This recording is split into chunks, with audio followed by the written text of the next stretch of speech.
একটা দলকে আপনি ভেনিশ করে দিবেন, আওয়ামী লীগকে কর্পূর উড়ে দেবো না, উড়ে তো যাবে না। আমি আপনি কে আমার দলকে আপনি কে বলা, আমি বলার এইটা আপনি অথরিটি না? না, আমি অথরিটি না, কিন্তু আমি বুঝি যে একটি দলের প্রধান নির্বিচারে শত শত নিরীহ ছাত্রদের গুলি করে মেরেছে এবং তার কথা শুনে এদেশের আওয়ামী লীগের যুবদল, ছাত্রলীগ, আওয়ামী লীগের নেতাকর্মীরা অস্ত্র নিয়ে শত শত ছেলেদের উপরে হামলা করেছে। আপনি বলবেন যে এইটা পলিটিক্যাল পার্টি? অবশ্যই ভাই, আমি তো করি, আপনি আমি বলি আপনি বলবেন না, একটা লোক আমি শেষ করি, একটা লোক তো আমরা পাইনি যে অনুশোচনা করেছে আওয়ামী লীগের। খারাপ ইডিওলজিক্যালি আওয়ামী লীগ যেটা ধারণ করে, আমি বলি খারাপ লোক এই সেন্সে না, ইডিওলজিক্যালি আওয়ামী লীগ বাংলাদেশের আইডিওলজির সাথে যায় না, তারা বাংলাদেশ পন্থী তো না, তারা ইন্ডিয়ানকে সার্ভ করে। তারা ভাই আপনার সঙ্গে আমি একমত না। জি জি কামাল ভাই শুনতে চাই। বাংলাদেশ পন্থী না যখন বলেন আপনি, বাংলাদেশ যাদের হাত দিয়ে তৈরি তারা বলছেন বাংলাদেশ পন্থী না। বাংলাদেশ পন্থীকে আপনার কাছে নতুন করে ডেফিনিশন শিখতে হবে। বাংলাদেশের হাত দিয়ে মানে বাংলাদেশের মানুষ 7 কোটি মানুষ তারাই আন্দোলন করেছে, কিন্তু আওয়ামী লীগ করে এইটাও তো তারাই করেছে। আওয়ামী লীগ ক্রেডিট নিয়েছে বাংলাদেশের। ভাই গাইড ধরেন, আপনারা এখন ক্ষমতায় আছেন, গাইড ধরে অনেক কিছু করতেছেন। চট্টগ্রামে গেছেন, আপনার হোটেলের সামনে ডগ স্কোয়াড দিয়ে পরিষ্কার করা হয়, যে 2টা ফ্লোরে থাকবেন 2 ফ্লোরে কেউ থাকতে পারবে না, ওগুলি করা হয়, দেখতেছি তো এগুলো। এটা আপনারা ক্ষমতা আছেন, 2 দিন পর যখন নতুন গভর্নমেন্ট আসবে আপনি যেটা বলছেন এটা সত্যতা, এটা সত্যতা না। ডেলিস্টের খবর দেখেন, আমরা রংপুরে গিয়ে আমরা ফ্লোরিং ছিল, রংপুর আলাপাতেন, চট্টগ্রামের কথা বলেন, 1-2টা জায়গার এক্সেপশনাল দেখে, যেখানে চট্টগ্রামের কথা বলেন, 1-2টা জায়গায় চট্টগ্রামে এখনো তো পৌঁছায় নাই। রাঙ্গামাটি থেকে চট্টগ্রাম রওনা হয়েছে কামাল ভাই। ভাই হোক, বাট চিটাগাং মেট্রোপলিটন পুলিশ কি করছে? ছবি দেখছি আমি, মানে ডেইলি স্টার নিউজ হইছে। কি করছে? যে হোটেলে থাকবে তারা, সেই হোটেলের সামনে ডগ স্কোয়াড স্পটেই করা হয়েছে, করার পরে তারপরে যে 2টা ফ্লোরে থাকবে, সেই 2 ফ্লোরে তারা এবং পুলিশ, আইন শৃঙ্খলা রক্ষাকারী বাহিনী ছাড়া আর কেউ থাকতে পারবে না। এই নিরাপত্তার ব্যবস্থা যদি করে, তা আপনারা এত পিত্তি জলের কারণে এই পার্টির এখন নিবন্ধনই হয় নাই। নিবন্ধন না হয় 144টা পার্টি আছে, তারা যদি করে তাদের নির্মাণ করবে ভাই। মানে তাদের সমাবেশে কি ওরকম রামদানিয়া অস্ত্র নিয়ে হামলা করেছে কামাল ভাই? রামদানি অস্ত্র নিয়ে হামলা করেছে গোপালগঞ্জে। হ্যাঁ, ওখানে যাওয়ার আগে আপনি কি করছেন? আপনি চিটাগাঙে আপনি কি করছেন? আমার মনে হয় আমি একটু শুনি আপনার কাছ থেকে। শুনান, আমাকে থামায়েন না, থামাইলে পরে হবে কি জাস্ট বাহাস হবে। জি, আমাকে ডিটেইল বলতে দেন, টাইম দিয়ে দিবেন যে 1 মিনিট বলেন, 1 মিনিটই বলুন। না, একটু মাঝে মধ্যে থামাবো না, থামালে তো হবে না। আমি 1 মিনিট বলবো। না না, আপনি বলেন, আপনি বলেন, আপনি কি জানছেন বলেন। আমি জানতে চাচ্ছি গোপালগঞ্জ কি এ দেশের, আপনি বলছিলেন মানে দেশে গোপালগঞ্জের পরিস্থিতি স্বাভাবিক হচ্ছে না, কেন হবে না? এখানে স্বাভাবিক করা হচ্ছে না। একটা এলাকায় আপনি কারফিউ জারি করছেন, 144 করছেন, করে ট্রেনে ওখানে আপনি মানুষকে ধাওয়াচ্ছেন, পুরুষ মানুষ সব ঘর ছাড়া হয়ে গেছে। গোপালগঞ্জকে গাজা, গোপালগঞ্জকে কাশ্মীর। আপনারা গোপালগঞ্জকে কি বানাতে চান? গোপালগঞ্জকে বিচ্ছিন্ন প্রশাসন করে দিচ্ছে। মানে কেমন করে ভাই? এই এগুলি করে ওখানে 144 জারি করে দিয়েছেন, কারফিউ জারি করে দিয়েছেন। কেন কি হয়েছে ভাই? কেন জারি করা লাগলো সেটা বলেন তো। এটা তো আপনি জানেন, আপনি জারি করছেন, আমি জারি করছি মানে কি? সারা বাংলাদেশে আমরা মানে সমাবেশ করলাম, কত ঝামেলা হয় না। গোপালগঞ্জে গেলে তারা অস্ত্র নিয়ে কিভাবে বন্দুক নিয়ে, আমি যদি বলি গোপালগঞ্জে জামাত সমাবেশ করলো ফেব্রুয়ারি মাসে, ওদের কোনো ঝামেলা হলো না, আপনি হলো কেন? না, আপনি হলো কি বলেন, আপনি হলো কেন? মানে আমাদের তো হয় নাই, জামাতের হয়েছে কিনা সেটা আমার বিষয় না। আমাদের ইস্যুটাকে কারণ আপনি যাওয়ার আগে বলে গেছেন, আপনি লোকজন বলছেন যে জাপান এখানে যায় নিয়ে বঙ্গবন্ধু সমাধি ভেঙে ফেলবেন। না, এটা ফেসবুকের কথা কি আপনি ভাই ভাই আমি আজকে না বজ্রসম্য যেভাবে ভাঙুক, আপনি আমাকে ফেসবুকে যেখানে শেখ মুজিবের জন্ম সেখানে দাঁড়িয়ে আপনি বলতেছেন, ওখান থেকে বেরিয়ে এসে বলতেছেন হাসনাত আব্দুল্লাহ যে শেখ মুজিবের জন্মস্থানে দাঁড়িয়ে বলেছি মুজিববাদ মুর্দাবাদ। আমার কথা হলো কি, এইটা বইলা হাসনাত আব্দুল্লাহ বোঝা গেল যে এইটার জন্য লিখেছিলেন বলার জন্য, বাট এইটা বলে জাতির কি লাভ? আপনি বুঝেন না, এই দেশের কি লাভ? এইটা হলো শোনেন, আমি বলি, আপনি যাকে ইয়াং এরা সবাই এদের তাকাবে সামনের দিকে, এদের পেছন দিকে না তাই কিছু করতেই পারে না। শেখ হাসিনা 17 বছর শাসন করছেন, শেখ হাসিনা দুষ্ট, খারাপ, স্বৈরাচারী, তার বিচার আপনি করতেছেন, করেন, আমার কোনো আপত্তি নাই। শেখ হাসিনাকে আমিও পছন্দ করি। এইখানে পয়সা শেখ হাসিনার শাসন আমলে আমি মাসুদ কেবল কি বলে গেছি, ফখরুল ইসলাম কাউকে আপনি জানেন, আলম কাউকে জানেন, আপনি জানেন, আজকে যারা মহাবিপ্লবী তারা তখন কি করছে ওটাও জানি। জীবনে রিস্ক নিয়ে কথা বলছি। শেখ হাসিনাকে আমি পছন্দ করি না, কিন্তু আপনি শেখ হাসিনাকে সমালোচনা করতে যায় বলবেন যে বঙ্গবল্ট, আমি নিজে যে আমার কাছে আছে দেখাবো আপনাকে যে বঙ্গবল্ট কবরে এবার কিছু একটা হয়ে যাবে, তো এটা যখন আপনি বলেন তারা তো ওই লোকটাকে পছন্দ করে, ওই লোকটা মারা গেছে জন্মের আগে, তারা তো পছন্দ করে। তো পছন্দ করলে তারা যদি মনে করে যেভাবে তারা তার বাড়ি ভাঙছে 32 নম্বর, সেভাবে এটাও ভাঙবে, তারা যদি আবেগ আপ্লুত হয়, তারা এরা মনে করেছে আমি তারপরে যাব আমাকে ফুলের মালাতে বরণ করবে, এটা হয় না রে ভাই। আবেগ আপ্লুত হয়ে আপনি সমাবেশে হামলা করে তছনছ করে আগুন ধরে ভাই কি করছে না করছে ওটা আমার নিয়ন্ত্রণ নাই, ওটা আমি করি নাই। আবেগ আপ্লুত হলে কি হয় এটা আমরা জানি। পুলিশ মারা গেছে গত আন্দোলন, পুলিশ মারা গেছে না, ওটা উল্টে ঝোলানোর দরকারটা কি? ও তো মরে গেছে। এটা তো আমিও বলবো যে এটা তো আমি করি না, আমি বলছি ওইটা তেমন উদাহরণ না, এটা তেমন উদাহরণ না, এইগুলো উদাহরণ না। বাট আমি বলতে চাচ্ছি আপনি তো এই সংঘাতটাকে ইনভাইট করেছেন, কেন ইনভাইট করেছেন তাও আমি জানি ভাই। এটা সত্য না, ইনভাইট করেছেন নির্বাচনটাকে পিছিয়ে দেওয়ার জন্য। না না ভাই, আর কিছু না, এটা অসত্য ভাই। আমরা কেন ইনভাইট করতে যাব সংঘাতকে? আমি একটু শুনি, নির্বাচনকে পিছিয়ে দেওয়ার জন্য। আতিক মুজাহিদ বলেন। উনি যে বয়ানটা দিল যে আমরা এক সময় দেখতাম যে শেখ হাসিনা ভালো বাকি সবাই খারাপ, তাকে ভুল বোঝানো হয়তো। আজকে মাসুদ কামাল ভাই বলতেছে শেখ হাসিনা খারাপ, বাকি লোকগুলো আওয়ামী লীগের ভালো। আসলে যে কোনটা ভালো কোনটা খারাপ এটা আমার একটা কোশ্চেন এর। সেকেন্ড হলো গোপালগঞ্জের লোক যদি মানে প্রোটেস্ট করার দরকার ছিল, তার অস্ত্র নিয়ে এসে প্রোটেস্ট করার দরকার ছিল না, ওনারা তো বলতে পারতো। আর এখানে ভাঙতে গেছে কোথায়? আমি আজকে আসার আগে ইন্ডিয়ান টাইমস পড়ে আসছি, বাংলা ভার্সন, আনন্দবাজার, এই একই বয়ান যেটা আপনি বললেন যে এখানে কবর ভাঙা হবে, এইরকম একটা প্রোপাগান্ডা যেটা ওনারা হাইপোথেটিক্যালি বানিয়ে ফেলছে এবং ছেলেদেরকে বোঝানোর চেষ্টা উস্কানি দিচ্ছে। আমরা এইগুলা না, আমরা কোনো জায়গায় এখন যতগুলো জায়গায় আন্দোলন হয়েছে কোনো জায়গায় হিট করেছি কেউ বলতে পারবে না। বরং আমরা গেছি হাঁটা অবস্থায় এক জায়গায় সমাবেশ করছি, চলে আসছে সেই এলাকায় কথা বলে, আমাদের 2 ঘন্টা বেশি ওয়েটও করি নাই। গোপালগঞ্জে আপনারা অন্য সব জায়গায় বললেন পদযাত্রা, গোপালগঞ্জে ঢোকার আগে মানে কর্মসূচি দিলেন মার্চ ফর গোপালগঞ্জ, কেন এই কর্মসূচি চেঞ্জ করলেন কেন? নামটা চেঞ্জ করলেন কেন? মার্চ ফর আমাদের পদযাত্রাই ছিল, মার্চ ফর হয়তো কেউ লিখতে পারে, আমার জানা নাই, যদি লেগে থাকে সেটা এই জন্য করেছে যে গোপালগঞ্জ আসলে স্বাধীন হয় না, ওনাদের আন্ডারস্ট্যান্ডিং ছিল এরকম যে গোপালগঞ্জ যদি খেয়াল রাখেন যে কোনো সময় তো অঘটন ঘটাতে পারে। যেমন ছাত্র দলকে এর আগে মেরে ফেলছিল আপনার এবং বিএনপির এক নেতা স্বেচ্ছাসেবক দলের তার মাকে, সে মায়ের সাথে দোয়া করার জন্য গিয়ে সে কিন্তু মৃত্যুবরণ করেছে আরেকজন সহকর্মীকে। সুতরাং এই জায়গাটাতে খুব ডেঞ্জারাস এই লেভেলের এই লোকজন, এবং সারা দেশে এমনি যেটা বলে সারা দেশে সব মনে করে তারা সেফ হোম, তাদের মনে করে যে এই জায়গাটা গোপালগঞ্জ, তা ঠিক আছে সেফ হোম করেন থাকেন, কিন্তু এইভাবে সে অস্ত্র নিয়ে গুলি করে একটা সমাবেশ ভাঙতে হবে এবং তাড়ানো করে পুলিশ কিন্তু কোনো ফাংশন করতেছিল না। খেয়াল করেন আমাদের নেতাদেরকে পুলিশ ফাংশন করতেছিল না এবং তারা আত্মঘাত করতেছে। নেতাদেরকে তো গার্ড দিয়ে আমি বলি ওনারা যেভাবে বলে বেনজিরের ভাষায় যে আমার 90% পুলিশ হচ্ছে আমার আন্ডারে এখন আছে, ওনারা যে কিভাবে মনে করে যে পুরো বাংলাদেশ তো আওয়ামীকরণ করা হয়েছে, ওনারা তো বিশ্বাস করতে রাজি না যেখানে আওয়ামীকরণ, সেখানে তাদের বাবার মাজার যেটা যেভাবে হোক, তো ওটা ভাঙার জন্য যাবে কেন মানুষ? এই ধরনের আন্ডারস্ট্যান্ডিং তৈরি করে এটাকে জাস্টিফাই করার চেষ্টা করা হচ্ছে। তো জাস্টিফাইটা করা উচিত না, যেটা অন্যায় সেটা অন্যায়কে বলতে হবে। কিভাবে ওনারা গুলি করে সব নেতাকে মেরে ফেলতো, তখন কি আমরা বলতাম হ্যাঁ খুব মানবতা খুব খারাপ হয়েছে ধ্বংস করে ফেলো? না, প্রোটেকশন হিসেবে আগে এটা করা উচিত না। যে কেউ তার সমাবেশ করতে পারে, আমরা তো গিয়ে তো ভাঙি নাই, ভাঙলে বলতে পারতেন না তোমার ভাঙছো কেন, তোমাদেরকে এই জন্য তোমাদেরকে হত্যা করা হয়েছে বা গুলি করা হয়েছে।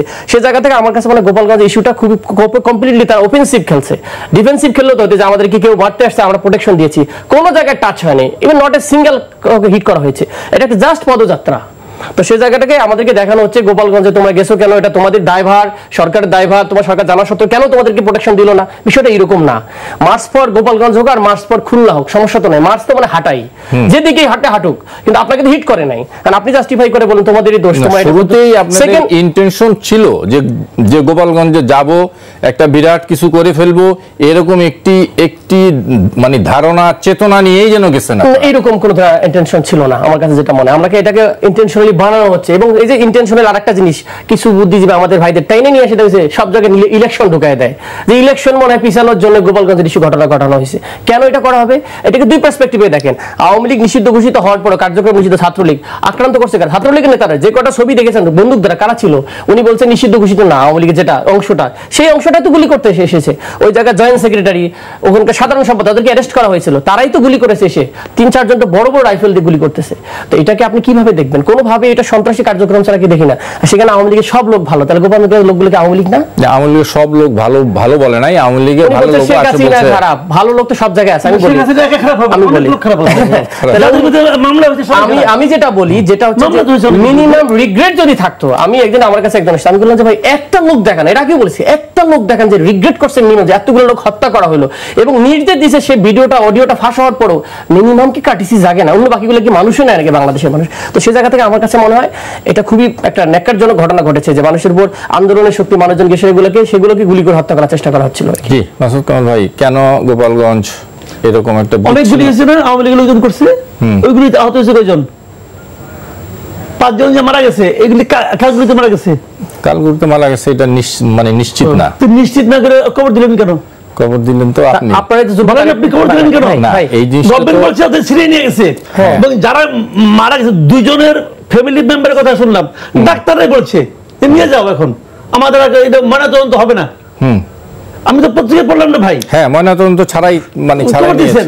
তারপর ময়নাতদন্ত করতেন, দেখতেন গুলি কে করছে, কি গুলি লাগছে, ধারণা হতে পারতেন একটা আপনি গুলি কে করছে, গুলি মানে হয় আইন শৃঙ্খলা রক্ষাকারী বাহিনী গুলিতে মারা গেছে, বড় বড় বন্দুক তো নিয়ে আসছিল ওরা, ওই গুলিতে আহত হয়েছে কে? না, এটা আপনি এখন এগুলি ভাই শুনেন, এগুলি ওই ভিডিও দেখে ওইটা দেখে আমি আপনি বুঝবো না, কারণ কি হয়েছে আজকাল তো ভিডিও বানানো এআই টিআই দিয়ে অনেক কিছু হয়ে যায়, ওগুলি বলতে চাচ্ছি না। বাট প্রমাণটা হলো কি জিনিসটা দেখেন, আমি তো একটা ভিডিও দেখলাম আর্মি গুলি করতেছে, যাদের গুলি করে তারা দৌড়ে পালাচ্ছে, আর্মি তুই গুলি করে মারা নাকি ছত্রভঙ্গ করা? ছত্রভঙ্গ করা না, যদি আপনাকে মারতে আসে, মারতে ওরা যখন পড়ায় তখন মারতে আসে কেন? পিছনে যদি মারতে কেউ আসে আর কি, আমি ছবি দেখলাম, আপনি দেখছেন সেটা ঠিক আছে, আপনাকে আমার ওই ছবি ভুল হতে পারে, আমি অস্বীকার করি না, যা দেখি তা দেখি না, আমি সব দিকে বলতেছি কথাগুলো। শুনেন, একচেটিয়া কথা বললে ভাই হবে না, ঠান্ডা মাথায় জিনিসটা বুঝতে হবে যে আপনি একটা জায়গায় যাচ্ছেন, এই যে 4 জন লোক 5 জন লোক মারা গেল, এদের মৃত্যু নিয়ে এ পর্যন্ত কারো কোনো শোক প্রকাশ করে দেখছেন? এরা দেশের নাগরিক না? জি। এদের ব্যাপারে আপনি কি সিদ্ধান্ত বলেন তো দেখি? কেউ শোক প্রকাশ করছে কি? এনসিপি কি গভর্নমেন্ট কেউ শোক প্রকাশ করছে? এই জন্য আমি বলি যে গোপালগঞ্জকে আপনারা কি গাজা বানাতে চান কিনা, এই প্রশ্নটা এখন মানুষের মনে আছে। বলেন গাজার সাথে এটা তুলনা করা তো প্রশ্ন আসে না ভাই, কি বলেন এটা? না, ওটা 2 অক্ষরের, না এটা বেশি অক্ষর, এটা এইভাবে হয় নাকি? গাজাতে ব্রুটালিটি মানে মানুষ সম্মুখে 5 জন লোককে মারছে, আপনি কোনো শোক প্রকাশ করছেন? আপনি বলি শুনেন, আপনি কোনো শোক প্রকাশ করছেন 5 জন লোকের জন্য? শোক প্রকাশ, এই 5 জন লোককে এই দেশের নাগরিক না? এই জন্য তাদের ময়নাতদন্ত হওয়া দরকার। আবার আপনি যেটা বলছেন ময়নাতদন্ত হোক, দেখি আমি বলি আপনারা তো ওই লোকগুলো আবার তো নিয়ে গেছেন। কমল ভাই যেভাবে বলতেছিলেন যে আসলে সব লোকগুলো যারা ছিল খুবই অনেস্ট মানুষজন এসেছিল, যারা আসলে নিরস্ত্র, যে এখানে নিরস্ত্র টাইপের মানুষজন এসেছে না, তাহলে কি? তাহলে যারা যেগুলো আসে সেগুলো অবশ্যই ইন্টেনশনালি এসেছে আক্রান্ত করে এই লোকগুলোকে ভেনিশ করে দেওয়ার জন্য, যারা বাংলাদেশকে ফেসিবাদ মুক্ত করার চেষ্টা করেছিল। আপনি দেখেন প্রথমে ইউনোর গাড়ি হামলা করা হয়েছে, এরপর পুলিশের গাড়ি ভাঙা হয়েছে, ইভেন এসপির বাসায় যে যখন আশ্রয় নিচ্ছিল এসপির বাসায় ভাঙা হয়েছিল, এবং ডিসির আমি জানি ডিসির বাংলাতে যখন ঢুকেছিল মানে ফুল কমপ্লিটলি আইসোলেট করে করে লোকজনকে হত্যা করারই প্ল্যান ছিল বেসিক্যালি। তো কেউ যদি হত্যা করার জন্য ইন্টেনশনালি আসে, সেখানে ডেফিনেটলি সে জায়গাতে কি ঘটেছে আমরা আসলে পিওরলি জানি না।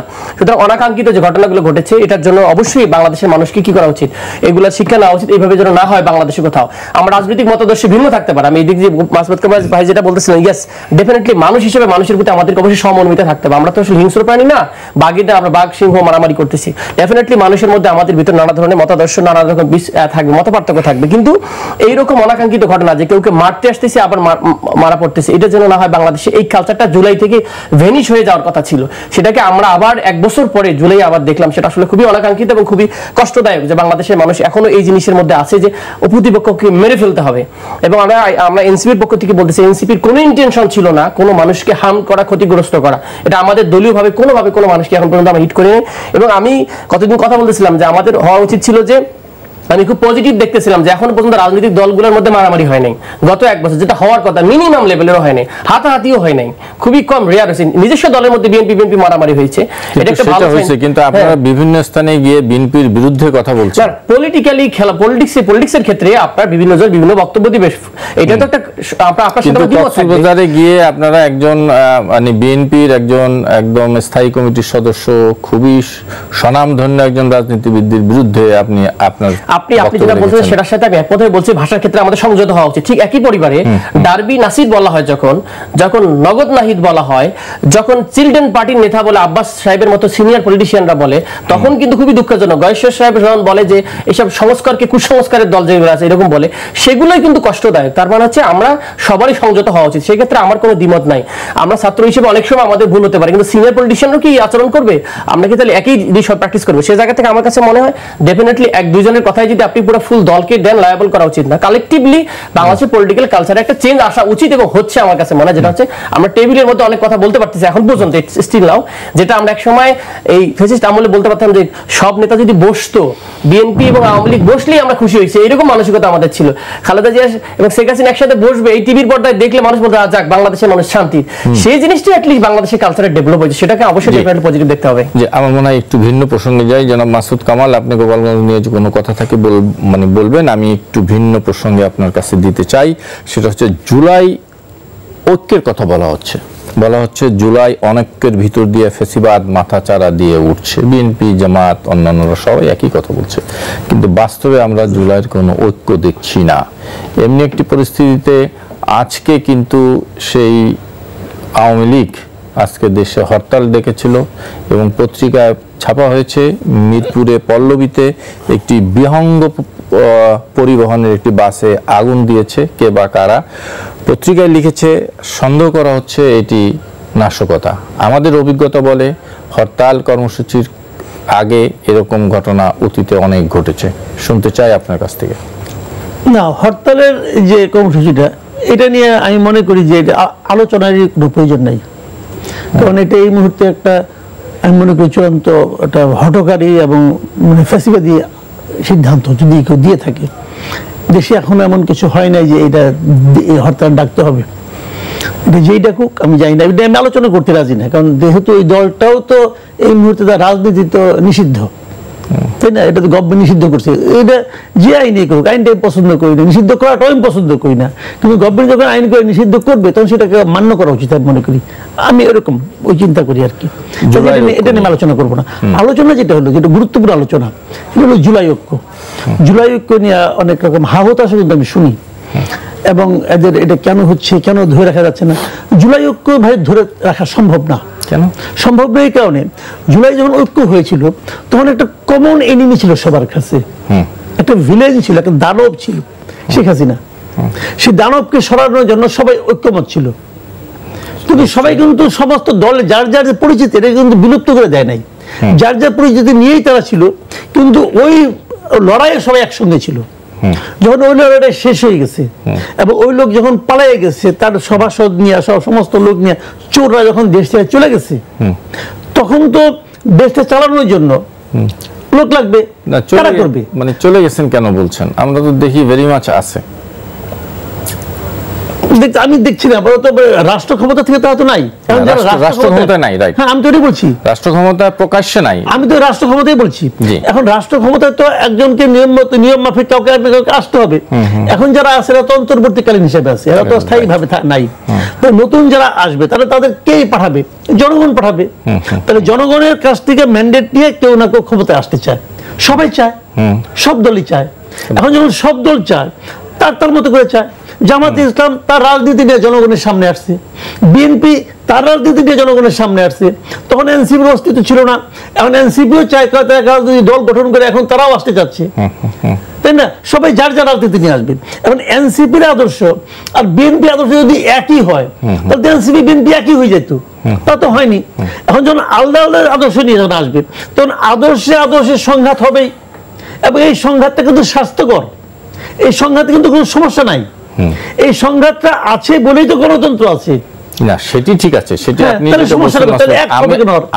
আমার কথা হলো যে জুলাইয়ের যে চেতনা, সেখানে একমত হতে পারছি কিনা। জুলাইয়ের চেতনা খুঁজেন না, এক চেতনার নামে 15 বছর দেখছি কি করছে। চেতনা খুঁজেন না, কারণ চেতনা হলো জানেন কি, আমি যেটা পছন্দ করি ওইটাই চেতনা।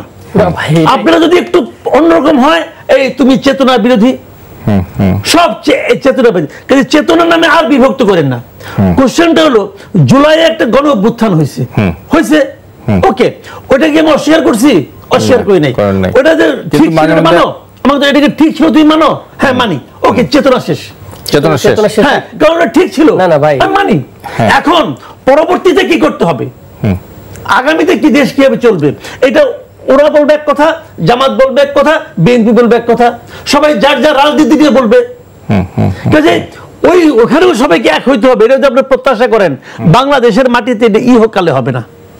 জি আতিক মুজাহিদ, ঐক্যটা হচ্ছে না কেন, বাধা কোথায়? ঐক্য বেসিক্যালি তো মানে দুই ধরনের ইস্যু আছে, আমি পার্সপেক্টিভ বলি। ভাইয়ের কথা থেকে শুরু করি। ভাই যেভাবে বললো যে এই একটা আন্দোলন হয়েছে শেষ, মানে রিজিম চেঞ্জ, বেসিক্যালি একটা হ্যান্ড ওভারতে আরেকটা জায়গায় চলে যাবে, দ্যাট শুড নট বি, এবং এটার জন্য হয়নি। প্যারাডাইম শিফট, আমরা বলছি নতুন বন্দোবস্ত। আগে যে সিস্টেম ছিল অনেক, আপনারা বলছেন 53 বছর ধরে দেশকে আপনি বৈষম্য করবেন, সাম্য করবেন, এই করবেন, গণতন্ত্র মানুষের জন্য রাজনীতি করবে, যেটা বলছেন সেটা এখন করতে হবে, বা কিছু একটা চেঞ্জ নিয়ে আসতে হবে। যদি চেঞ্জ না হতো তাহলে তো জুলাই সনদের কথা আসতো না। তার মানে একটা সামাজিক সোশ্যাল কন্ট্যাক্টের দিকে আমরা আসতেছি, কিন্তু এটা 166টার মধ্যে প্রায় 100টার মধ্যে কাছাকাছি হয়ে গেছে। কিভাবে বলতেছেন জুলাই ঐক্য হয় নাই? জুলাই ঐক্যটা দুই ভাবে হয়, একটা হচ্ছে ইডিওলজিক্যাল, ভাই যেটা বলছে, একটা চেতনাকে, চেতনা মানে সবসময় খারাপ ভাবে 71 চেতনা, আর আপনি 47 চেতনা। বাংলাদেশে যেটা হয়েছে ইসলাম ভার্সেস বাঙালিজম, এই জন্য ঝামেলাটা হয়েছে। জুলাইটা একটু ইউনিক, এটা কোনো ব্যক্তি বা দলের গোষ্ঠীর সাথে, এটা সবার। কারণ 47 এবং 71 যে আন্ডারস্ট্যান্ডিং আকাঙ্ক্ষা ছিল মানুষের, সেটা সম্মিলিত রূপের নাম হচ্ছে জুলাই। জুলাই এই মানুষ 53 বছর ব্যর্থ, 78 বছর ব্যর্থ হয়েছে, সুতরাং তারা এখন এই জিনিসটা চাচ্ছে। এই জন্য জুলাইয়ের একটা ফ্রেমওয়ার্ক ডিফারেন্ট আমার কাছে মনে হয়। জুলাইটা হচ্ছে সবাই মিলে বাংলাদেশ, হিন্দু মুসলিম বৌদ্ধ খ্রিস্টান নাস্তিক আস্তিক সবাই ডান বাম সবাই মিলে কিন্তু জুলাই আন্দোলন করছে। এখন আমি একটা থিওরিটিক্যালি বলে যে আসাবিয়া নামে একটা থিওরি আছে ইবনে খালদুন, যে কোন জাতি আপরাইজ করে তখন যখন তার ভিতরে একটা কোহেশন থাকে, কোহেশন বা ইউনিটি থাকে, এই ইউনিটটা কোনো না কোনো ফর্মেটে হইতে হবে। তো এখন তো মোটামুটি বাংলাদেশপন্থী সব রাজনীতিবিদ আছে, ম্যাক্সিমাম আমরা বলি বাংলাদেশ পন্থা বলে, অনেকে বাংলাদেশ পন্থী বলে। বাংলাদেশ পন্থা এবং পন্থীর মধ্যে হালকা পার্থক্য আছে। পন্থী মানে হচ্ছে বাংলাদেশি ন্যাশনালিজম কমপ্লিটলি, আর আমরা বলি বাংলাদেশ পন্থা। বাংলাদেশ পন্থা মানে সবাইকে নিয়ে ইউনিভার্সাল ভ্যালুজ ন্যাশন স্টেটের ভিতরে, অন্য দেশের লোক মারা গেলেও যেন আমরা তাকে সম্মান দিতে পারি, রেসপেক্ট বোধ করতে পারি, যেন আমার ন্যাশন ফার্স্টটা। এইটা হচ্ছে বাংলাদেশ পন্থা, যেটা জুলাই অভ্যুত্থান আমাদের সবাইকে নিয়ে এসে গেছে, দলিত হরিজন থেকে কওমি মাদ্রাসার স্টুডেন্ট সবার অংশগ্রহণ আছে, এবং এটাকে নিয়ে কেউ কামড়া কামড়ি করে না, সবাই এটাকে চেতনা ধারণ করে। এই জন্য জুলাই অভ্যুত্থান আমাদের একটা ফ্রেম, ঐক্যের জায়গা, এটা খেয়াল করবেন। আমরা কিন্তু সবাই একসাথে সারা দেশে এখন পর্যন্ত সব জায়গায় আমি যত দেখেছি, বিএনপি জামাত সবাই কিন্তু এক টেবিলে বসে আলোচনা করতেছে। দিস ইজ ফ্যান্টাস্টিক, একটা ঐক্যের জায়গা। জুলাইয়ের ব্যাপারে সবাই একসাথে কথা বলছে, একসাথে প্রোগ্রাম দিছে, সব দল প্রায় 36 দিন প্রোগ্রাম দিচ্ছে। আপনি ঐক্য দেখতেছেন, মানে একটা ইডিওলজিক্যাল জায়গায় আপনার অ্যাকসেপ্টেন্ট হয়েছে, রিফর্মগুলো মেনে নিচ্ছে অনেকগুলো জায়গাতে। এখন আসলে রাজনৈতিক জায়গায় ঐক্যর বিষয়, রাজনৈতিক ঐক্য যেটা সমস্যা হয় আমাদের মধ্যে, ডেফিনেটলি কিছু না কিছু লোক এই যে বাংলাদেশে ইউনাইটেড থাকলে একটা আত্মমর্যাদাশীল রাষ্ট্র হবে, সেটা যেন এনিওয়ে ধ্বংস হয়। এটা এক্সটার্নাল পাওয়ার আছে, ইন্টারনাল পাওয়ার আছে, যেটা আমাদেরকে খোঁচাই খোঁচাই ভিতরে বলায়, যেটা বলতেছেন যে বিভিন্ন শব্দ মুখ দিয়ে বলাচ্ছে, এই মুখটা আমাদের ঐক্যটাকে নষ্ট করতেছে রাজনৈতিক ভাবে আমার কাছে মনে হয়। যদি যেটা ফুয়াদ ভাই বলতেছিল যে আপনি সারাদিন মাঠে ময়দানে একজন আরেকজনের বিরুদ্ধে কথা বলতেছেন, ঐক্যমত্য কমিশন এসে কিন্তু ঐক্যমত্য হওয়া কষ্টকর আপনাদের জন্য রাজনৈতিক ভাবে। সুতরাং এই শব্দ চয়নগুলো করার ক্ষেত্রে যদি মোর পলিটিক্যাল মানে শিষ্টাচার কথা বলা হয়, তাহলে আরো দ্রুত রাজনৈতিক ঐক্যটা হবে। বাট রাজনৈতিক ঐক্যটা যে একবারে খারাপ কিছু তারা দেখেন, কালকে যে জামাতকে ডাকা হইলো না, আপনার মানে কি বলে বিএনপি বলতেছে, বিএনপি কে ডাকা হলো, সে বিএনপি কিন্তু দেখতে গেল হসপিটালে। This is fascinating. তার মানে আপনি কি বলছেন ঐক্য নাই? ডেফিনেটলি ডিফারেন্সের মধ্যেই তো আমাদের প্রতি ইউনিটি থাকতেছে।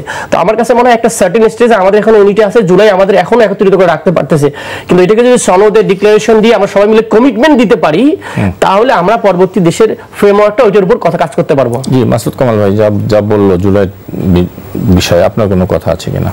না, উনি ওনার অবজারভেশন থেকে বলছে।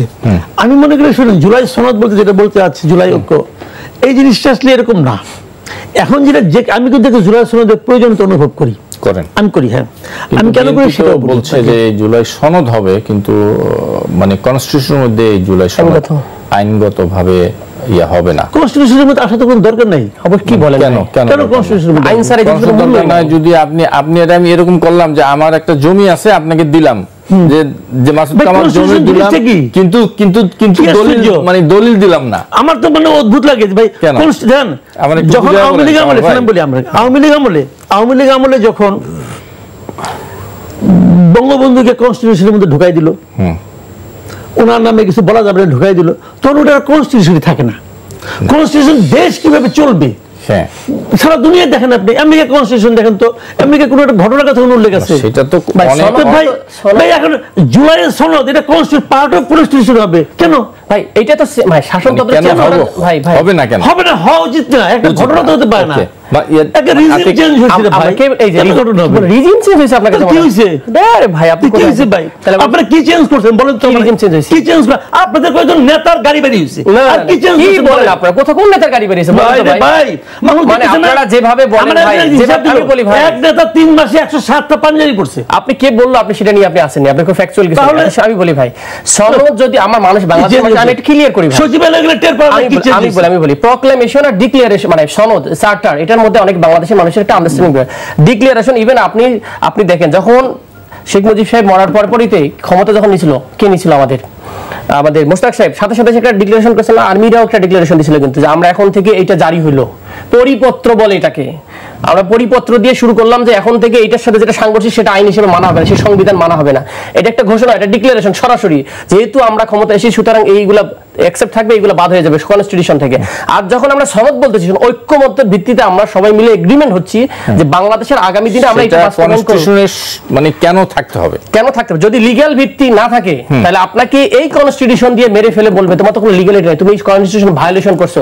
106 নম্বরের বলে অ্যাডভাইজারি, এটাকে বলে অ্যাডভাইজারি, আপনার যেটা বলে 106 নম্বর ধারায় যে রাষ্ট্রপতি আপনার কি করতে পারবে, আপনার সুপ্রিম কোর্টের কাছে পরামর্শ উপদেষ্টা স্বরূপ একটা মন্তব্য নিয়েছে, বাজেট কাউন্সিল নিয়েছে যে এই গভর্নমেন্টটাকে কতদিন রাখা যাবে, ফিজিবিলিটি আছে কিনা, আমরা অ্যাকসেপ্ট করতে পারি কিনা, জননিরাপত্তার প্রশ্নে বা জনস্বার্থে কথাটা আছে, এটার জন্য নিছে। সেটার জন্য একটা গভর্নমেন্ট ফর্ম হয়েছে, কয়েকদিন পর বলে ইনভ্যালিড গভর্নমেন্ট, আপনার কিসের জন্য না, আমাদের কনস্টিটিউশনে মেলে না।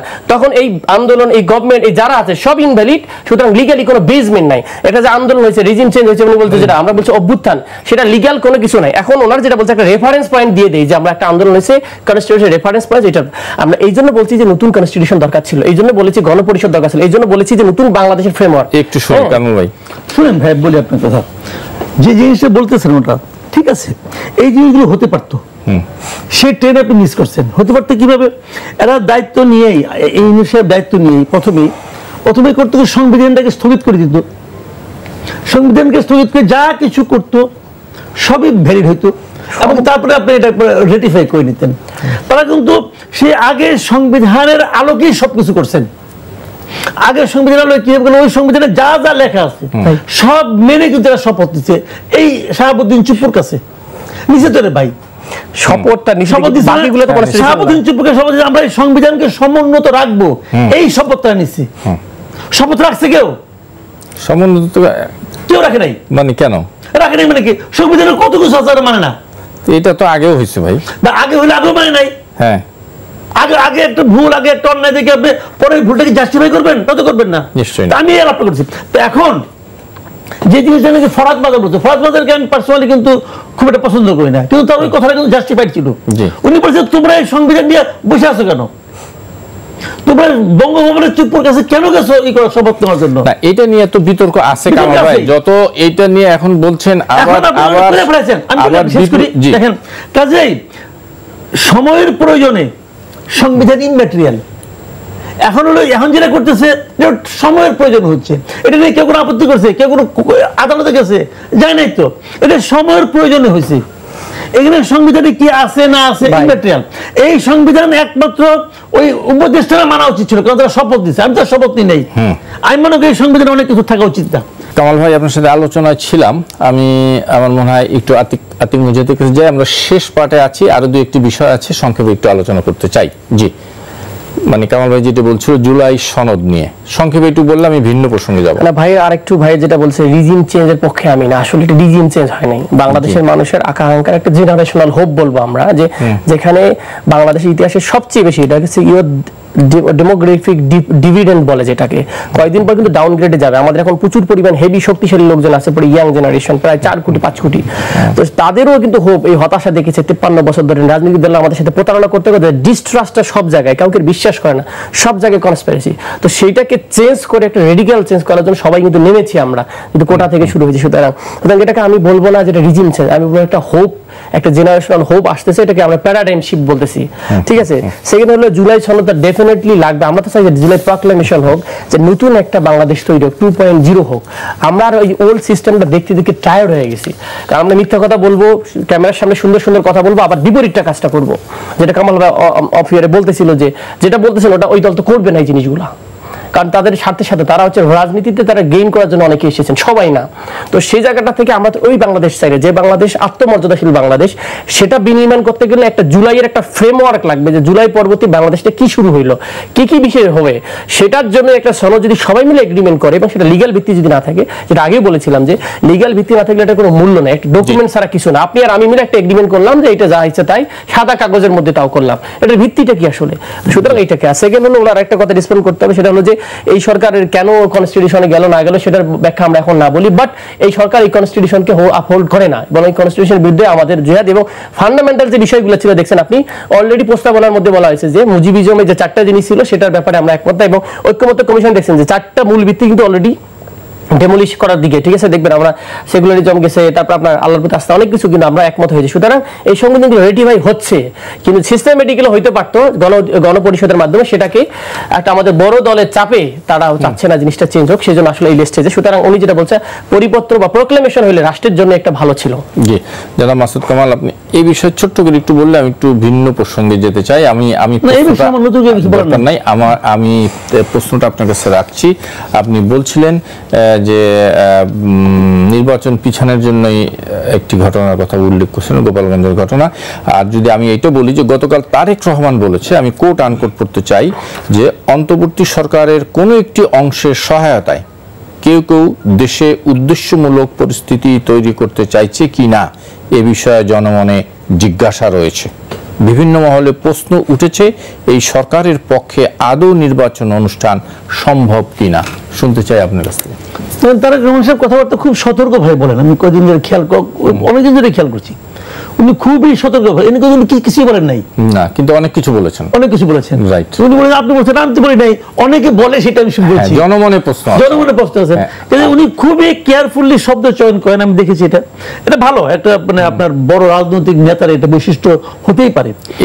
আমি নিজে আবার সরাসরি বলতে পছন্দ করি, সরাসরি শুনতেও চাই সবার কাছ থেকে। তো এখন আমি শেষ কথাটা নেই, আমি নিজে ব্যক্তিগতভাবে মনে করি যে এই সরকারের পক্ষে একটা ভালো নির্বাচন করা আর সম্ভব না। কেন? কারণ এই সরকার অলরেডি তার নিরপেক্ষতা হারাইছে। কেন ভাই?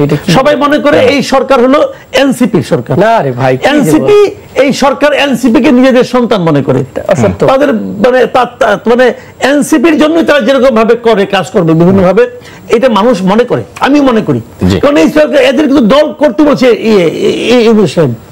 নিজে ইন্টারভিউ বলছে, আমি ওদের বলেছি দল করার জন্য, বলেছেন, তো ওনারা দল করেছে। এটা তো ভাই এটা এরকম। এখন দল করার পরে কি হয়েছে? ওনাদের সঙ্গে সম্পর্ক ভালো। ইউনূস সাহেব যখন মন খারাপ হয়, উনি যখন পদত্যাগ করতে চান, কাউকে বলেন না, ওনার প্রেস উইংকে বন্ধ বলেন না, ওনাদের দলের লিডার নিয়ে বলেন আমি তো পদত্যাগ করবো। বোঝাই যায় যে এটা হলো ইউনূস সাহেবের দল, হলো এনসিপি।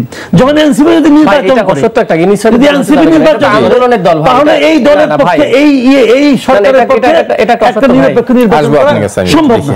যদি এনসিপি নির্বাচনে থাকে, তাহলে এই ইউনূস সরকারের পক্ষে নিরপেক্ষ নির্বাচন অনুষ্ঠান সম্ভব না। ভাই, এটা আপনি কিভাবে বললেন যে এনসিপি একটা ইউনূস সাহেবের দল? আসলে বুঝলাম না। এখানে যারা আমরা আন্দোলন করেছে তাদেরই শক্তির একটা অভ্যুত্থানের দল। ইভেন আপনি দেখেন ছাত্র দল, যে ভাইটা মারা গেল আমাদের ঢাকা বিশ্ববিদ্যালয়ে, সে ছাত্র দলের নেতা ছিল, সে আমাদের শিফটিং করে আমাদের দলে। এখানে নানা মাত্রিক লোকে আসছে। আপনি যদি বলি তাহলে তো বিএনপি উপদেষ্টা থেকে বলবো বিএনপির দল, আমি বলবো উপদেষ্টা পরিষদের অ্যাডভাইজার তো বলেছে, উনি বলেছেন যে ছাত্রদের একটা দল হওয়া উচিত, আকাঙ্ক্ষা, জনগণের যে আকাঙ্ক্ষা, মানুষ যেটা চাচ্ছে, সেটা হচ্ছে যেহেতু 90 ব্যর্থ হয়েছে, 90 উনি বলতেছেন 90 আমরা আন্দোলন করেছি, আন্দোলন করার পর সেটার ফল কি আপনারা পেয়েছেন? হয়নি তো। আপনার রাজনীতিবিদরা বিট্রয় করেছে, আপনাদের সাথে নতুন রাষ্ট্র দিতে পারেনি তো, এরপর একটা ভালো শাসন দিতে পারেনি তো। তা আমরাও কি সেই বিট্রয়ের শিকার হবো যে আমরা ফিরে যাবো যে আমরা রাজনীতি করার দরকার নেই? কিন্তু এটাকে জেনারেশনাল হবটাকে ধরে রাখার জন্য মূলত রাজনীতিতে আমরা এসেছি। আমার রাজনীতি করার দরকার ছিল, আমি তো ইউনিভার্সিটিতে পড়াইছিলাম, তাই না? আমি তো বাইরে থেকে ডক্টরেট ডিগ্রি নিয়ে এসেছি, আমার তো অন্য কাজ করার কথা ছিল। তাহলে আমার এখন প্রয়োজনের সাপেক্ষে আমরা রাজনীতিতে এসেছি, কারণ আমাদের রাজনীতিবিদরা আমাদেরকে এই জিনিসটা দিতে ব্যর্থ হয়েছে বলে আমরা এসেছি। এখন উনি কি বলেছে সেটা নিয়ে আমার দলের, উনি তো আসলে কোন স্টেটমেন্ট দেন যে আমি আইএনসিপিতে জয়েন করলাম, আমি এদের হলাম প্রধান পৃষ্ঠপোষক, এরকম কিছু না। তাহলে এটা বলা তো অন্যায় হবে। তারেক রহমান বলছে আমাদের সরকার, বিএনপি তাহলে 1 মাস আগে বললো আমাদের সরকার, এখন আজকে আবার 1 মাস পরে বলতেছে যে আমাদের সরকার না। তাহলে এটা তো ইন্টেনশনালি তাকে প্রেশার করার জন্য। 2 নম্বর, যে উপদেষ্টাগুলো বিএনপির সাথে অ্যালাই করেছিল, আমি কি নাম বলা উচিত না? তাহলে অনেকগুলো বিষয় আছে যেগুলো তার আমরা কি বলবো যে বিএনপি এজেন্ট সব এখানে বাস্তবায়ন করতেছে। এবং আমার কাছে মনে হয়, আমরা আগেই বলেছি একাধিকবার, প্রধান উপদেষ্টাকে বলা হয় এনসিপির, আমি জানি না মাহফুজ আলম অথবা আপনি ধরেন যে আসিফ মাহমুদ সজীব ভুইয়া, আন্দোলনের পক্ষ থেকে দুইটা ছেলে গিয়েছে, তাই তো, ছাত্র বৈষম্য আন্দোলন, তার তো বৈষম্য বিরোধীর প্রতিনিধি হিসেবে, ছাত্র প্রতিনিধি হিসেবে, তো হোল গভর্নমেন্টে কারা, এটা কোথা থেকে আসলো, কোন মতাদর্শে, কোন দলের লোক, এটা কি এনসিপি সবাই সাপোর্ট করে? আমি তো অনেক নেতাকে অনেক জানি যে যাদের সাথে বিএনপি সরাসরি হট না, কিন্তু এই কথা তো সত্য যে আপনারা বর্তমান সরকারের কাছ থেকে নানাভাবে পৃষ্ঠপোষকতা পাচ্ছেন। কিভাবে পৃষ্ঠপোষকতা পাচ্ছেন? বিএনপি পাচ্ছে না। আমি আজকে একটু বলছিলাম, বাংলাদেশে এখন 4100 মতো পিপি আছে, আপনার বিভিন্ন নারী শিশু কোর্ট একটাও নাই। গণ অধিকারে বরং পিপি, যেটা পিপি পাবলিক প্রসিকিউটর, সেটা গণ অধিকার থেকেও পাওয়া আছে। বিএনপি থেকে 441টা বলবেন 4041টা বিএনপি। আপনার অ্যাটর্নি জেনারেল, আপনার কয়েকদিন আগে যে বিচারপতি নিয়োগ দিল, কারা ছিল তারা? প্রধান বিচারপতি কোন সমর্থিত বলা হয়? আপনি আমাকে একটা জায়গা দেখান, সচিবগুলো কাউন্ট করে করে দেখান। আপনি যদি বলেন যে বিশ্ববিদ্যালয় ভিসি 31টা ভিসির নাম আসছে, সবগুলো বিএনপি সাদা দল করা, আপনি আমাকে বুঝান এই গভর্নমেন্টটা কার গভর্নমেন্ট? আমি যদি একটা লিস্ট শুরু করে দিই সব জায়গা থেকে, উপদেশ, আমি অধিদপ্তরগুলোর কথা বলি, অধিদপ্তর কথা বলি, পুলিশ সুপারের কথা বলবো, সারা দেশে কয়টা পুলিশ সুপার বিএনপি, আপনি যদি সব বলি, তাহলে বিএনপি আর জামাত ছাড়া এনসিপির একটা লোক খুঁজে পাওয়া যাবে না। তাহলে আপনি বলছেন আমার গভর্নমেন্ট, তাহলে আপনি তাহলে এখন বলছেন এনসিপির বয়স না।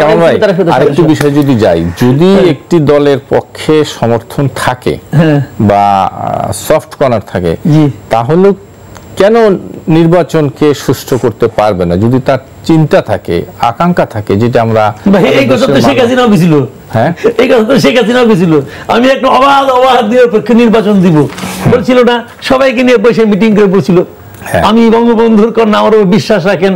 যারা বিশ্বাস রাখছে তারা তো বুঝছে কি হয়েছে, কাজে ওইগুলি গেলে আপনি যখন শুনেন মূল কনসেপশনটা কি, নির্বাচনের সময় যে যারা সরকারে থাকবে তারা নির্বাচনে অংশ নেয় অথবা তাদের কোনো প্রিয়জন নির্বাচনে অংশ নেয়, তাহলে সেই নির্বাচন অবাধ হবে না। এই হলো মূল কনসেপশনটা, কিন্তু এটাই সেই কনসেপশনে ডক্টর ইউনূস সাহেবের কাছে এনসিপি বিশেষ প্রিয় একটা দল, আমি এটা মনে করি ভাই। এটা আপনি আমারে ইউনূস সাহেব এমন কিছু করে নাই, বলে নাই যার থেকে আমার এটা চেঞ্জ করবো আমি। যেমন ধরেন আমি উদাহরণ দিয়ে বলি, এনসিপি কিন্তু এখনো পর্যন্ত একটা অনিবন্ধিত রাজনৈতিক দল। জি, আজকে তাদের চিত্রাশি দলকে নথিপত্র দিতে বলছে, নিবন্ধন দেয় না, এখনো একটা অনিবন্ধিত দল হিসাবে এনসিপি যে পরিমাণ প্রোটেকশন এবং রাষ্ট্রীয় সুযোগ সুবিধা পাচ্ছে, এটা বাংলাদেশের ইতিহাসে আর কোন দল কখনো পায়নি। নিবন্ধনের প্রশ্ন নাই তো, একটা রাজনৈতিক দল না, যে কোনো ব্যক্তিকেই প্রোটেকশন দেওয়া, নিরাপত্তা দেওয়া। আমি একটু বলি ভাই, বাংলাদেশে গত 11 মাসে আরেকটা উদাহরণ দেখেন না ভাই, একটা সিঙ্গেল উদাহরণ দেখেন না আপনি আমাকে, আমি একটু বলি ভাই, দেখেন না সিঙ্গেল উদাহরণ। জি বলতে চাও ভাই, নির্বাচন সহি হওয়ার জন্য ভাই অন্য জায়গায় গেছে, নির্বাচন সহি হওয়ার জন্য লাগে ইনস্টিটিউশনাল ক্যাপাসিটি। উনি ওই জায়গায় হাত না দিয়ে পুলিশ, এটা আইন কমিশনার, আপনি তো নির্বাচন কমিশনার কোন ভার্সনে কথা বলে, কোন আগবাড়িয়ে কথা বলে, কোন দলের সমর্থক সবাই বলে আর কি, এটা আমি না গেলাম। উনি বরং উল্টাতে আমরা উল্টা কথা বলতে পারি যে তাদের কারণে অনেক কিছু আমাদের নিবন্ধন দেওয়ার জন্য ডিস্টার্ব করতে পারে, আমি যে যাবো না। 2 নম্বর হচ্ছে প্রোটেকশনের কথা বললেন যে আমাদেরকে প্রোটেকশন, আমি তো বলি অভ্যুত্থান, যে অভ্যুত্থানের শক্তিগুলো আসলে আপনাদেরকে, যে ছাত্রগুলো আপনাদেরকে বসালো, তাদের তো আরো রিহেবিলিট করা দরকার ছিল। আপনারা তো বরং ওদেরকে প্রোটেকশন কেন, ওদেরকে মেরে ফেললে আপনারা খুশি হচ্ছেন, এরকম একটা অবস্থা। উনি বলছেন ছাত্ররা আমাকে বসিয়েছে, ওই সময় তো ভাই ছাত্র আন্দোলন মনে কি সব দল মিলেছিল, আপনি কেন ক্রেডিটটা সব এনসিপিকে দিতেছেন? আমি বলতে জুলাই চেতনা, জুলাই চেতনা তো সবার নেওয়ার কথা ছিল, তাহলে আপনি কেন সব এনসিপিকে দিয়ে দিয়েছেন? এটা আপনারা তো রং গেমে আছেন, কারণ এই আন্দোলন শিবির ছিল না, এই আন্দোলন ছাত্রদল ছিল না, এই আন্দোলন বিএনপি ছিল না, জামাত ছিল না। তাহলে আপনি যদি সবার হয়, সবার ঐক্যমত্য সরকার কিন্তু ভেটেড হয়ে গেছিল, তখন আপনারা সবাই এসে একনলেজ করছিলেন যে প্রধান উপদেষ্টার নেতৃত্বে ঠিক আছে। এখন এসে আপনি বলতেছেন, এই আন্দোলনের সম্মুখ সারির অনেকে একটা রাজনৈতিক দল করছে, হলো আপ বাংলাদেশ। সবাই করে নাই, এক অংশ বেরিয়ে, মানে ওরা যেরকম এক অংশ, ওখানে ক্ষুদ্র অংশ বেরিয়েছে, বাট ওরা তো সম্মুখ সারি ছিল, হ্যাঁ ছিল, ওরা পায় এই প্রোটেকশন। ওরা কোনো কিছু করছে? আমি কোনো পত্র পত্রিকায় কিছু দেখিনি, একটা প্রেস কনফারেন্স করা ছাড়া তারা রাজনৈতিক কোনো কর্মসূচিতে এখনো পর্যন্ত অংশ নিয়েছে বলে আমি জানি না। রাজনৈতিক প্ল্যাটফর্ম, সবাই রাজনৈতিক দল করেন, রাজনৈতিক প্ল্যাটফর্ম করেন, যা ইচ্ছা তাই করেন, কিন্তু আপনি যে কথাটা বললেন যে প্রত্যেকটা নাগরিকেরই অধিকার আছে প্রোটেকশন পাওয়ার, যে মাত্রার প্রোটেকশন ওনাদেরকে দেওয়া হচ্ছে। এবং চট্টগ্রাম গেছে, বললাম তো 2টা হোটেলে 2টা ফ্লোর টাকা করে ফেলা হচ্ছে না, ওরা থাকবেন এখানে। কামাল ভাই, এইটা কেন রে ভাই, কেন? ওনারা তো জনগণের মাঝখান থেকে উঠে আসছে, জনগণের সঙ্গে থাকবে, সমস্যাটা কি? জনগণ তাদের প্রোটেকশন দিবে, প্রবলেমটা কি? জনগণ প্রোটেকশন কোন সময় দেয় না। আপনার জীবন আপনার যাচ্ছে বিএনপি যখন যাচ্ছে বিএনপি পুরো ফোর ফাঁকা করে দিচ্ছেন না, সেটি করছে না, কিন্তু আপনার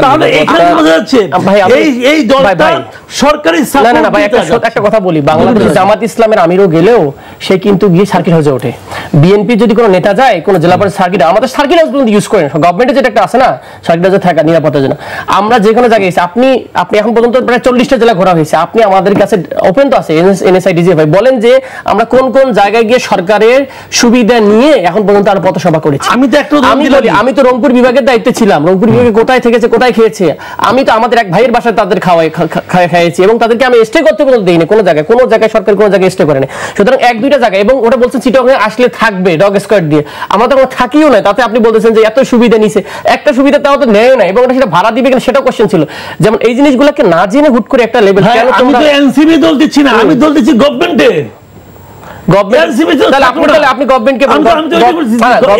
নির্বাচন করতে পারবে না, আমি তো এনসিপি কথা বলি না ভাই। এই গভর্নমেন্ট কেন নির্বাচন করতে পারবে না? তাহলে গভর্নমেন্টের অ্যাটিটিউড দেখা, ওইটা তো ফাঁকা করছে গভর্নমেন্ট, এনসিপি করে নাই, গভর্নমেন্ট তো করছে।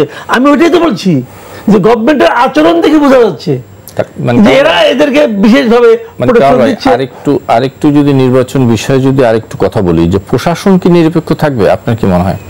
শুনেন, প্রশাসন সে আচরণটাই করবে যা ওই সময় গভর্নমেন্ট চাইবে।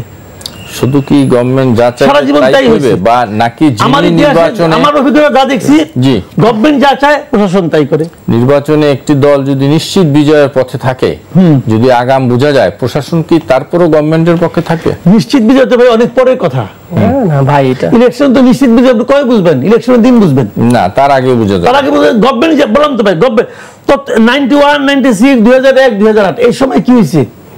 এই সময় গভর্নমেন্টে যারা ছিল তারাও কিন্তু আপনার 2008 এর দিকে একটু কিন্তু টিল্টিং ছিল, কিন্তু এর আগে গভর্নমেন্ট যা চাইছে গভর্নমেন্ট নিরপেক্ষ ছিল, যে আসে আসুক, যে আসছে আসছে। কিন্তু আপনার তারপরে যে নির্বাচনগুলি হয়েছে এখানে গভর্নমেন্ট চাইছে আমরা আসবো।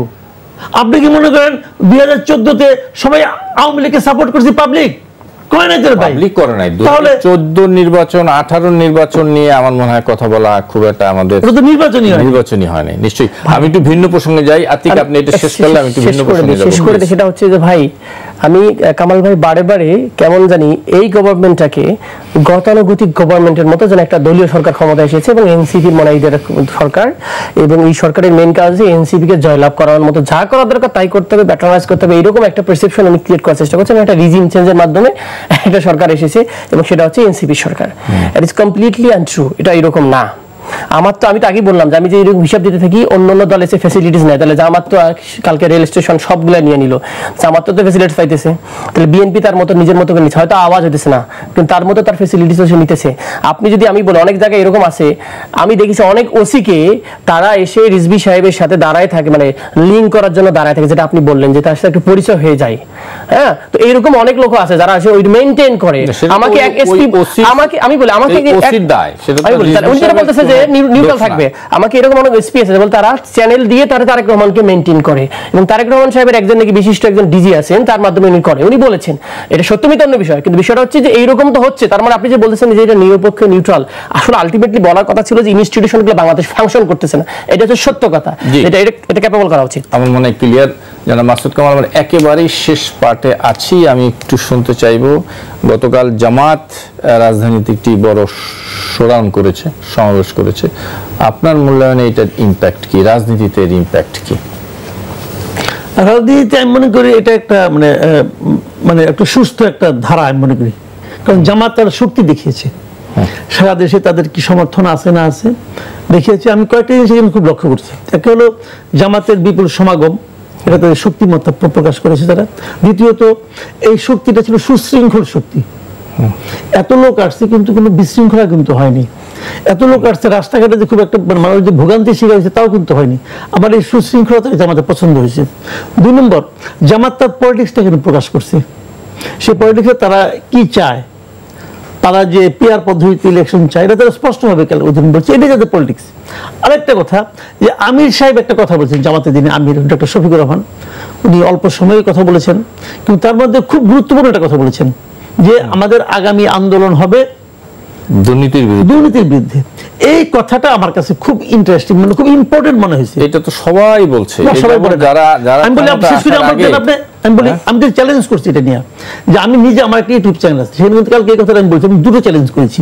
একটা হলো বাংলাদেশের প্রত্যেকটা পলিটিক্যাল পার্টি যিনি চিফ আছেন, উনি এইভাবে প্রকাশ্য জনসভায় এসে বলুন যে আমাদের আগামী আন্দোলন হবে দুর্নীতির বিরুদ্ধে। বলার সঙ্গে সঙ্গে কি হবে, বলার সঙ্গে সঙ্গে মানুষ কিন্তু শুনবে, শুনে মানুষ কিন্তু মিলিয়ে নেওয়ার চেষ্টা করবে যে আসলে কি তার দলের লোকেরা দুর্নীতির বিরুদ্ধে আছে। বলুন, আমি তো চাই সবাই বলুন এই কথাটা, এটা আমার সবার জন্য চ্যালেঞ্জ। এবং সেই সঙ্গে আমার এটাও চ্যালেঞ্জ, আমি জামাতের এই বক্তব্যের পরে আমি সাধারণ মানুষকে রিকোয়েস্ট করব, আপনারা বলুন যে আপনাদের এলাকায় জামাতের কোন নেতাকর্মী দুর্নীতির সঙ্গে জড়িত কিনা, সেই তথ্য আমাদেরকে দেন, আমরা ওনাদেরকে দিন। ভাই আপনি তো বলছেন কিন্তু পারছেন না, তো দিস ইজ চ্যালেঞ্জ। এবং এই চ্যালেঞ্জটা খুব ইম্পর্টেন্ট চ্যালেঞ্জ। এই চ্যালেঞ্জ করার মানে হলো জনগণকে আপনি এই বক্তব্যের সঙ্গে মিলে, বাংলাদেশে একটা লোক পাবেন না, সবাই বলবে আমাদের পলিটিক্সের মূল সমস্যা হলো করাপশন। তো করাপশনের বিরুদ্ধে যখন দলের শীর্ষ নেতা কথা বলেন, দলের সর্ববৃহৎ মানে সমাবেশে, দ্যাট ইজ ইম্পর্টেন্ট। আমি তো বিএনপিকে চ্যালেঞ্জ করি, বিএনপি আগামীতে নিশ্চয়ই জামাতের এই সমাবেশে সমাবেশ করবে। আমি তো চাই যে বিএনপি সমাবেশের নেতা ওখানে উনি যদি তখন আসেন না, তো কেন আসেন না আল্লাহ জানে, আর উনি জানেন। যদি উনি আসেন অথবা না আসেন, উনি এই কথাটা বলুন যে আমি চ্যালেঞ্জ করছি আমাদের আগামী আন্দোলন হবে দুর্নীতির বিরুদ্ধে, এবং আপনাদের কাছে যে তথ্য আছে আমাদের কাছে পাঠান, যারা দুর্নীতি করতেছে আমাদের বলুক উনি। আমরা এটা চাই, আমার কাছে এটা ভাই খুব ভালো লাগছে। আর একটা সাইড এটা বলি যে ওখানে কথা বলতে যে আমি সে পড়ে গেছেন, দুবার পড়েছেন, পরে বসেই বলেছেন। এটা নিয়ে আমি দেখেছি সোশ্যাল মিডিয়ায় অনেকে ট্রল করছে, অনেকে বলছে অভিনয়, অনেকে বলছে ওনাকে অভিনয় অস্কার দেওয়া উচিত। আমি ব্যক্তিগতভাবে মনে করি এই ধরনের প্রচার, এই ধরনের প্রচারণা, এটা এক ধরনের বিকৃতি। একজন বয়স্ক লোক এতক্ষণ ওখানে ছিলেন, ওটা তো এসি ছিল না ভাই, গরমের মধ্যে অপেক্ষা করেছেন দীর্ঘ সময়, অনেকের বক্তৃতা শুনেছেন। এটা ফিজিক্যালি যে কেউ এরকম হতে পারে। এই জিনিসটাকে সহানুভূতির সঙ্গে সবার বিচার করা উচিত। জামাত বিএনপিকে তাদের অনুষ্ঠানে দাওয়াত করেনি, এটা তাদের পলিটিক্স। এটা সালাউদ্দিন সাহেব বলছেন, সালাউদ্দিন সাহেব বলছেন যে আমাদেরকে দাওয়াত করে না, আমরা যাইনি। হতে পারে, আমার তো কোনো আপত্তি নেই, এটা তাদের পলিটিক্স। ওনারা স্বীকার করেছেন যে দুটো দলকে দাওয়াত করে নাই, এবি পার্টি এবং বিএনপিকে। হ্যাঁ, দাওয়াত করে নাই, এটা তাদের পলিটিক্স, এটা আমার কোনো আপত্তি নেই, এটা স্বাভাবিক। স্বাভাবিক এই কারণে কি যে তাদের সঙ্গে তো মূল বিরোধটা পিয়ার পদ্ধতি নিয়ে। হ্যাঁ, বিএনপি ওনারা পিয়ার পদ্ধতি চান, ওনারা পিয়ার পদ্ধতি চান না। রাইট। তাহলে ভাই ওনারা তো পলিটিক্স, এটা তো একটা পলিটিক্যাল সমাবেশ, নাই করতে পারেন। উনি অসুস্থ হয়েছেন, বিএনপির পক্ষ থেকে ওনাকে এবার দেখতে গেছেন। এটা হলো সৌজন্যতা, ভদ্রতা, মানবিকতা। আমি দুটো আচরণকেই সমর্থন করি। ভাই যেটা বললো ওটার সাথে আমি কমপ্লিটলি এই জায়গাটা খুব চমৎকার একমত। পাশাপাশি আমরা মনে করি জুলাই পরবর্তীতে সবার ভিতরে কিন্তু এই চেতনাটা যাচ্ছে যে অস্বচ্ছতা রাজনীতি কি মানুষ কিন্তু পছন্দ করবে না। আগের বস্তা বসা করাপ্টেড কথাবার্তা, দুর্নীতি নিয়ে বাংলাদেশ আগাবো, এই জিনিস চাঁদাবাজ নিয়ে আগাবো, এটা মানুষ কিন্তু আর চাবে না। এটা তো কেউ মানে সহসা বলে না, সহসা বলে না। আমাদের নেতারাও তো বলতেছে আমরা আমানত নিয়েছি, আপনাদের যে আমানত সেটা আমরা রক্ষা করার চেষ্টা করবো। জুলাই আপনারা যে আমাদেরকে আমানত দিয়েছেন যে নতুন বাংলাদেশ গড়ার জন্য, সেটা আমরাও তো বলতেছি, নাহিদরাও তো রাস্তায় গিয়ে বলতেছে যে আমরাও এই আমানত রক্ষা করার চেষ্টা করব। সুতরাং এটা আমার মনে হয় যে কালেকটিভলি যে সব দলে এই ফোকাসটা নিয়ে আসতে পারে। রাজনীতিতে এরকম না যে জামাত বলছে দিকে আমার নেওয়া যাবে না, বা বিএনপি ভালোটা বলছে আমার নেওয়া যাবে না, that should not be approach. এবং ভালোটার কম্পিটিশন হলে সবচেয়ে বাংলাদেশের রাজনীতিতে চেঞ্জ হবে। ইয়েস, জামাত ইসলাম যেটা ঘোষণা দিয়েছে, আমরা মনে করি অন্য অপরাপর দল, আমাদের নেতারাও বলতেছে, অপরাপর সব দলে যদি বলি যে আমরা আগামী দিনে দুর্নীতির বিরুদ্ধে জিহাদ ঘোষণা করি, চলেন বাংলাদেশকে এই জায়গাটাতে আমরা রিমুভ করে দেখেন। দুর্নীতি করলে আমাদের রাষ্ট্র তো কলাপস করতেছে। আমাদের 600টার মতো বাড়ি বানাইছেন আমাদের সাবেক এক মন্ত্রী, সে লন্ডনে, দুবাইতে। এটা কি রাষ্ট্র নাকি? এরকম যদি সবগুলো মন্ত্রী হবে 600টা করে বাড়ি বানাবে, রাষ্ট্র তো রাষ্ট্র থাকবে না, আমরা সবাই ফকির হয়ে যাব। তো সে জায়গা থেকে আমার মনে হচ্ছে যে ভেরি গুড অ্যাপ্রোচ ছিল এটা আমাদের রাজনৈতিকভাবে। এটা চমৎকার একটা যে বয়ানটা ছিল, অন্যদের জন্য রাজনীতিতে কঠিন করে তুলেছে। কে যেন বললো, আমার কাছে জিনিসটা মনে হয়েছে যে নিজের নেতা যদি বলে যে আমরা টেরিফ বিহীন গাড়ি নিব বা আমরা নিব, প্লট নিব না, যদিও অনেকের ব্যাপারে আগে ইস্যু আছে যে নিয়েছিল, বাট এটা যদি বাস্তবায়ন হয় তার একটা স্বচ্ছ একটা মডেল মানুষের সামনে আসবে আশা করি। যে